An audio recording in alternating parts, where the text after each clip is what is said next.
Nearly 3 decades on, the JonBenet Ramsay murder remains one of America's most notorious and disturbing cases, and as continued interest in the story shows, there are still a number of things about it that don't make sense.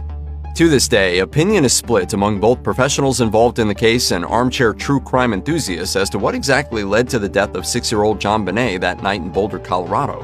One of the most persistent theories is that it was a kidnapping gone wrong.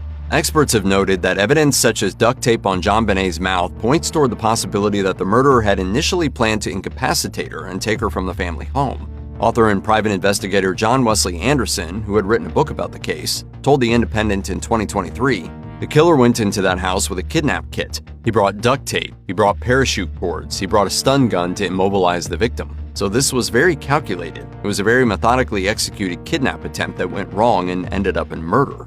What might have led a potential kidnapper to kill JonBenet instead remains a mystery. Similarly, it's never been explained why her body was then left at the scene.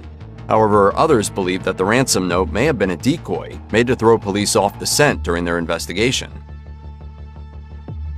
John Ramsay himself has stated that he believes a masked intruder broke into the house and murdered his daughter.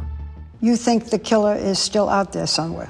He's either out there dead or in prison. John Ramsay has suggested that his daughter's killer may have been an unknown intruder who, 9 months after the death of JonBenet, broke into another house in Boulder and sexually assaulted a 12-year-old girl. The fact that JonBenet's body showed signs of having been sexually assaulted supports this version of events.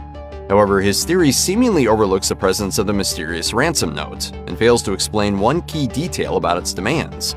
As many familiar with the case have pointed out, the $118,000 the apparent kidnappers wanted from the Ramsays happened to be the exact amount that John Ramsay had recently received as a bonus from his work.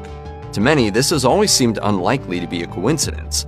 Instead, it suggests that the would-be kidnapper and killer had knowledge of Ramsay's financial situation and may have been someone connected to the family.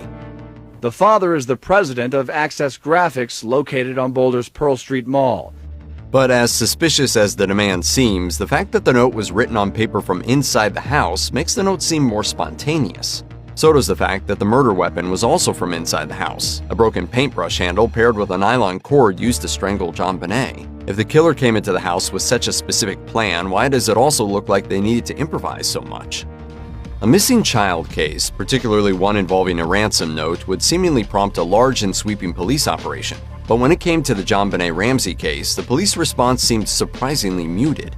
The fact that John Ramsay was the one to find JonBenet's body is bizarre, especially after police were already under instruction to search the house for her. At the very least, it suggests poor work by the investigators in the hours after the alarm was raised. And the fact that John was able to search the house again at all, instead of the police clearing it of people